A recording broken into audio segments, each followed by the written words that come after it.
Why do we tell men to open up, but then dismiss or belittle their experiences when they do?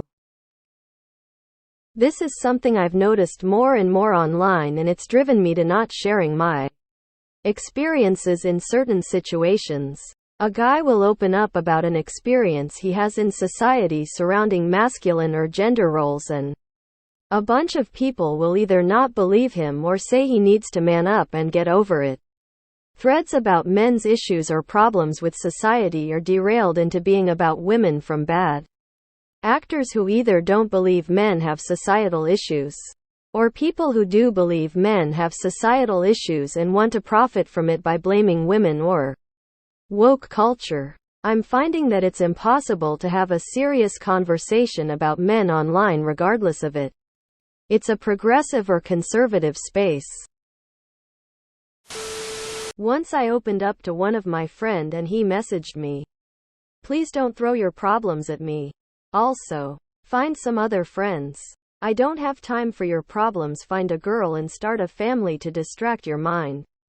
He was the one who asked me to open up. Worst thing is after few weeks he shared a post on Facebook, "If you ever feel suicidal, talk to me. I am always here for you." Such a phony bitch. I am not even talking about anything to my family for this exact reason. I just stopped trying. Why bother if it's pointless and anything you say will get morphed and changed just because it makes a topic? People in general love to dismiss problems and victim blame. With men, man up is just the most socially acceptable way to do this. I think while men are trying to normalize expressing themselves, that a lot of the world has a hard time normalizing and accepting it as well.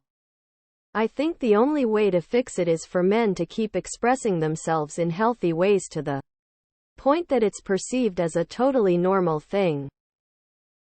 Ask your friends if they're feeling mentally okay. Be the change you want to see. I've been doing my part and I've noticed people are quite open. If you just ask genuinely and they know you're a safe place. Add mental health posts to your social media so people know you are supportive and you are a safe person to talk to. Male mental health is treated like a funny joke. I'm so sorry to men for this. You deserve to be heard and understood.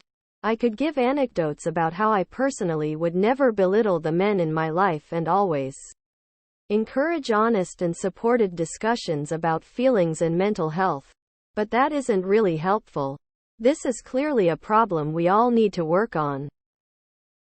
There's some magical line between sharing too much and sharing too little that I can never seem to find. If I don't say anything, then I'm being closed off and avoidant. But if I want to sit down for a couple of hours and have a real conversation about it, then I'm trauma dumping and using her as a therapist. It seems like what a lot of women want is for me to just say, "Hey, I just want you to know I'm feeling pretty bad today," and that's the end of it. Which to me isn't any different than saying nothing at all. Many women believe males have much easier lives than women do, will dismiss their struggles as being weak. Whiny bitches. Many men don't want to hear other men's problems, will dismiss them as being weak. Whiny bitches. Males have always been disposable to broader society. Male life is one to throw away in war's labor. Your emotions, feelings are irrelevant. That's what is taught in most societies. Both sexes uphold that belief. I keep reading this, and I'm not trying to invalidate here. I'm just curious how this exactly happens. Who are invalidating when men are opening up? Male friends or female partners? Or both? And in what way? Just trying to learn. Because A, it is a way to weed out people naive enough to take the bait. And B, some people want to look empathetic, but don't want to be empathetic. I provide myself with an open space. Vent to me as you will. However, don't trauma dump so sudden when I barely know you. I've had guys who I've at least known for several hours trauma dump on me for the same things I've heard a dozen times, as well as guys who I've known for even a week. It also becomes draining. Vent but don't trauma dump. Well, I think a lot of guys don't really know how to handle these subjects well, or weighty emotions in conversation. And a lot of women do still have an underlying strong guy expectation. But to be fair, if everyone were a therapist, we wouldn't have therapists. People group A encourage men to open up, and are receptive when men do.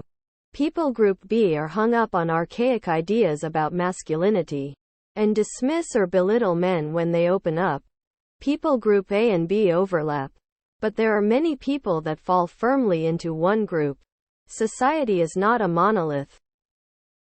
It's because women who do that haven't experienced emotions from men before in their entire life, and for that reason think that men opening up are weird, which is just misandry at this point. If some people encourage men to open up and completely different people penalize them for it, how is that a we? If it's something that you are doing personally, then please stop. What worked for me was talking about it when asked, then being blasé about it.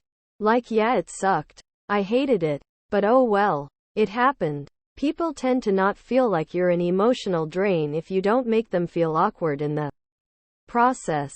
If I need to vent my emotions, I'll talk to a therapist who is literally trained for this. Share your feelings, but also be responsible for them and the solution man.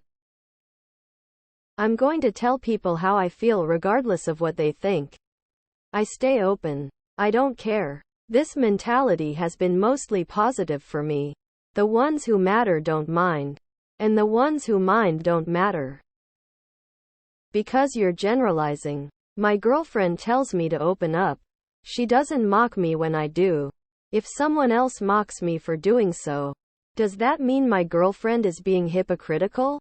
Of course not. Stop compounding online entities as a singular beings rather than millions of people with diverse opinions and personalities. I think there's a disconnect between what answer people know is right and the answer people feel or believe is right. People that intellectually support men being open with their feelings don't necessarily feel it or believe it for themselves. Discussing men's issues is also complicated by many spaces that discuss men's issues devolving into rampant misogyny and the topic in general being a cover for sexism. Not that it's a given, but I've yet to meet a staunch men's rights activist that was also a feminist while I've met numerous feminists actively advocating for men. I think one reason is that many men haven't had a chance to learn to healthily express their emotion or have very few people to express it to, that it can come off very abrasive and not the way that the person asked expected it. Which, I mean, it sucks for both sides. Because how are men supposed to get better without practice? But also, should someone else be responsible for allowing them that practice? Ultimately, it's important to allow young boys to express their emotion so they are able to learn how to healthily express it later on in life. Because men's mental health is a cruel joke. We're all prejudiced. Across legal and clinical settings you'd see the same vignette: our reactions to adults living on the fringe. Mental illness can fuel some very destructive behaviors. If that adult happened to be a woman, she would be seen as sick and in need of help. Then she earns a DX of borderline personality disorder in the outpatient realm. But when that adult happened to be a man acting with equal depravity, he is seen as a monster. So he is instead incarcerated and given a DX of antisocial personality disorder for behaving the same ways. I've told my best friend about my crippling depression, self-esteem issues and imposter syndrome. I just believe everyone is better than me at everything, and get mad when they are not. What I have I don't deserve. Ever since he has brought it up, poking fun at it, or gets upset over it and tells me to go see a therapist. He has mentioned his problems before, so I thought I could too.